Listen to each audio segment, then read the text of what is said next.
आज हम देखेंगे डन डन के एपिसोड नंबर 12 को। पिछले एपिसोड में हमने देखा कि मोमो के स्कूल से एक एनाटॉमिकल डॉल जिसका नाम तारो है भाग गया था।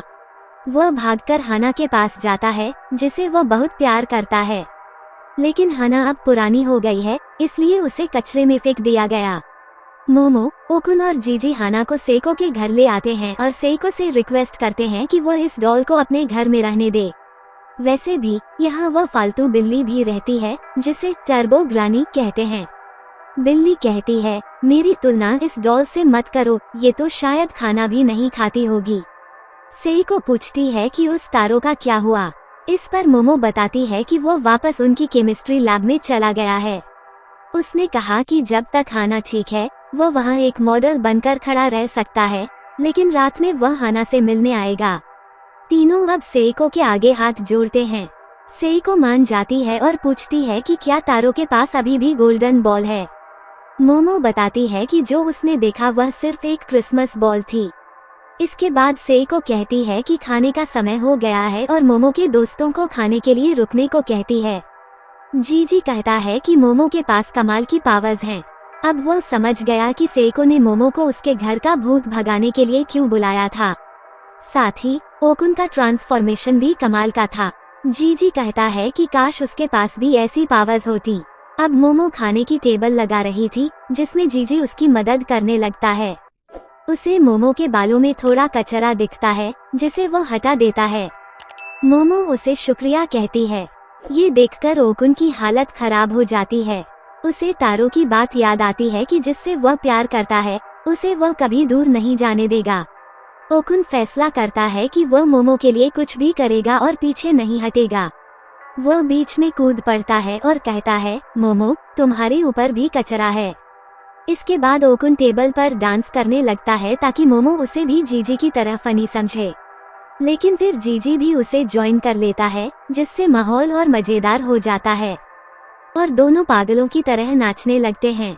इसके बाद सेइको मोमो से कहती है कि उसे इस वीकेंड जीजी के घर जाना है तो अपनी चड्डी बनियान पैक कर लेना। ये सुनकर मोमो शर्मिंदा हो जाती है और सोचती है कि ऐसी बात कहने की क्या जरूरत थी। ओकुन पूछता है कि मोमो जीजी के घर क्यों जा रही है। मोमो बताती है कि जीजी का घर शापित है और वह वहाँ भूत भगाने जा रही है। यही वजह है कि जीजी उसके पास आया है। ये सुनकर ओकुन भड़क जाता है और पूछता है कि क्या मोमो अकेले जीजी के साथ वहाँ जाने का सोच रही थी। मोमो कहती है, बिल्कुल नहीं, मैं तुम्हें भी साथ चलने को कहने वाली थी। ये सुनकर ओकुन जोश में आ जाता है और कहता है, चलो जल्दी से जीजी के घर का भूत भगा देते हैं ताकि जीजी वापस अपने घर चला जाए। उधर आधी रात को स्कूल में कुछ बच्चे भूतिया बोर्ड से खेलने आते हैं। अचानक उन्हें किसी के भागने की आवाज सुनाई देती है। ये तारो था जो हाना से मिलने जा रहा था। उसे देखकर बच्चे डर जाते हैं और तारो खिड़की तोड़कर भाग जाता है। इसके बाद वह ट्रेन पकड़कर सेइको के शहर पहुंचने की कोशिश करता है, लेकिन रास्ते में एक ट्रक से उसकी टक्कर हो जाती है जिससे वह टुकड़ों में बंट जाता है। इधर सेइको के घर में हाना और मोमो उसका इंतजार कर रही होती हैं। रात के 4 बजे बज जाते हैं। मोमो हाना को कंबल उड़ा देती है और कहती है कि उसे यकीन है कि तारो जरूर आएगा। कुछ देर बाद सुबह हो जाती है और किसी तरह तारो वहां पहुंच जाता है। थोड़ी देर बाद मोमो की नींद खुलती है। तारो उसका शुक्रिया करता है कि उसने हाना के साथ उसका इंतजार किया और यह वादा भी करता है कि वह अब से समय पर आएगा। उधर जीजी अपने कमरे में डरा हुआ बैठा रहता है। वह पूरी रात नहीं सो पाता क्योंकि भूत का चेहरा बार बार उसके सामने आ रहा था। अगले दिन मोमो, ओकुन और जीजी के घर के लिए निकल पड़ते हैं। ट्रेन में वे पत्ते खेलते हैं जिसमें ओकुन बहुत बुरा साबित होता है। जीजी सबके लिए कैंडी लाता है और मोमो से उनके बचपन की बातें करने लगता है। ये देखकर ओकुन को फिर से जलन होती है और वह अपना ध्यान भटकाने के लिए अपनी दूसरी बॉल के बारे में सोचने लगता है। ट्रेन से उतरने के बाद वे बस पकड़ते हैं। मोमो ओकुन से पूछती है कि उसे क्या हुआ। ये सुनकर ओकुन अचानक बोल पड़ता है, मेरी बॉल। जीजी पूछता है, क्या ये कोई अंदरूनी मजाक है? तुम लोग बार बार ओकुन की बॉलर्स की बात क्यों कर रहे हो? इस पर मोमो जवाब देती है। मोमो कहती है और जीजी फिर से जोक्स मारने लगता है जिस पर मोमो जोर से हंसने लगती है। ये देखकर ओकुन सोचता है कि उसे भी मोमो का ध्यान खींचने के लिए कुछ करना पड़ेगा। वह चिल्लाते हुए कहता है कि वह सुचिनोको के बारे में बताना चाहता है, जो कि सांप जैसा दिखने वाला एक जीव है। ओकुन बताता है कि सुचिनोको सच में मौजूद हैं। 100 साल पहले तक लोग गोरिल्ला को भी असली नहीं मानते थे, लेकिन अब वे मशहूर हैं। इसी तरह सुचिनोको भी एक दिन फेमस हो जाएंगे। ये सुनकर जीजी कहता है कि उसने भी अपने गांव में एक बड़े सांप की कहानी सुनी थी। वहाँ एक मंदिर है जो 200 साल से ज्यादा पुराना है और उसमें एक सांप की पूजा की जाती है। उसे सुचिनोको श्राइन कहते हैं। ये सुनकर मोमो कहती है कि वह भी उस श्राइन को देखना चाहती है। फिर ओकुन कहता है कि ममीफाइड कप्पा का भी एक श्राइन है और ऐसे श्राइन होना काफी आम बात है। जीजी को भी अब ओकुन की किताब में काफी दिलचस्पी आने लगती है और दोनों अपनी ही बहस में लग जाते हैं। ओकुन सोचता है कि यह पहली बार है जब उसने मोमो के अलावा किसी और के साथ इतनी लंबी बातचीत की है। वह आमतौर पर ऐसी बातें किसी से शेयर नहीं करता, लेकिन जीजी के साथ बात करके उसे काफी मजा आ रहा है। जीजी कहता है, ओकुन, तुम्हें तो कितना कुछ पता है।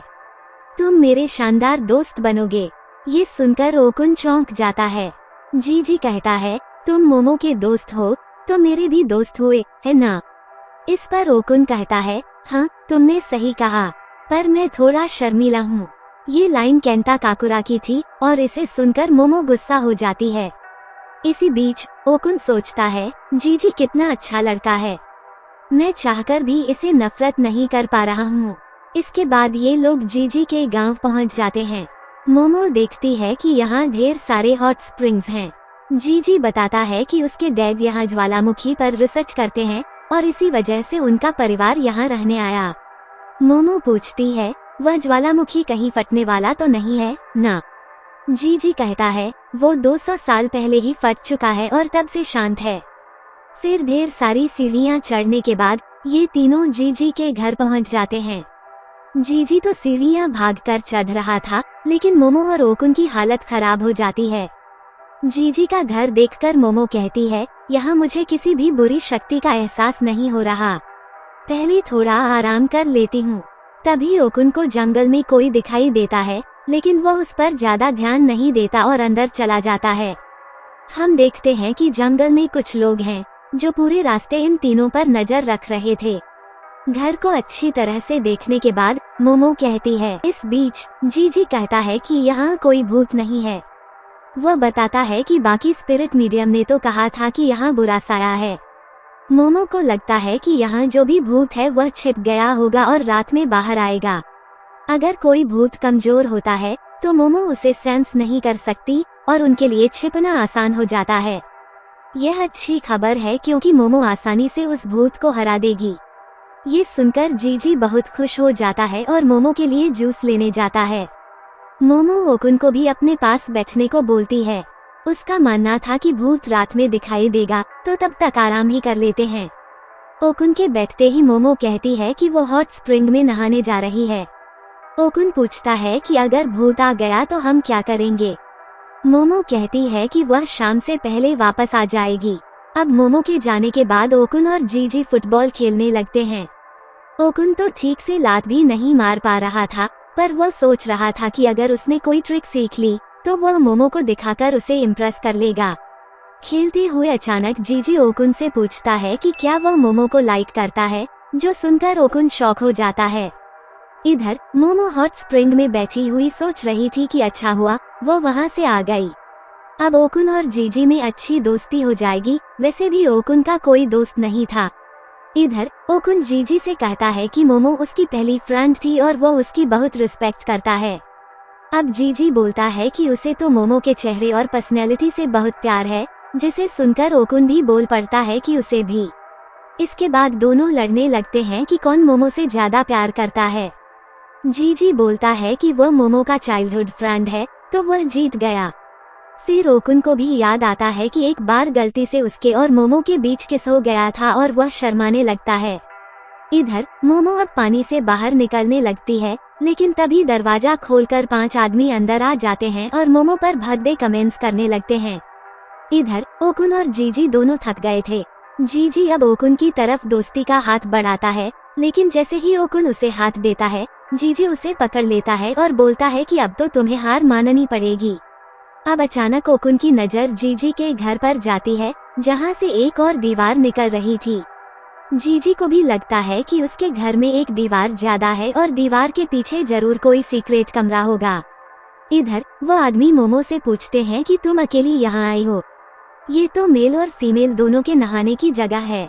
मोमो देखती है कि यहाँ एक पुराना बोर्ड लगा था, लेकिन उस पर क्या लिखा है मोमो पढ़ ही नहीं पाई। इसके बाद वह पांचों आदमी भी पानी में उतर जाते हैं। मोमो को वहाँ से निकलना था क्योंकि उसे चक्कर आ रहे थे, लेकिन वह आदमी उसके रास्ते में थे। इधर जीजी कहता है कि हमें ये दीवार तोड़कर देखना चाहिए। ये घर उन्होंने रेंट पर लिया था, पर उसे देखना तो पड़ेगा ही कि इस दीवार के पीछे क्या है, जिससे उसके पेरेंट्स की तबीयत खराब हो गई और वह एक हथौड़ा निकाल लेता है।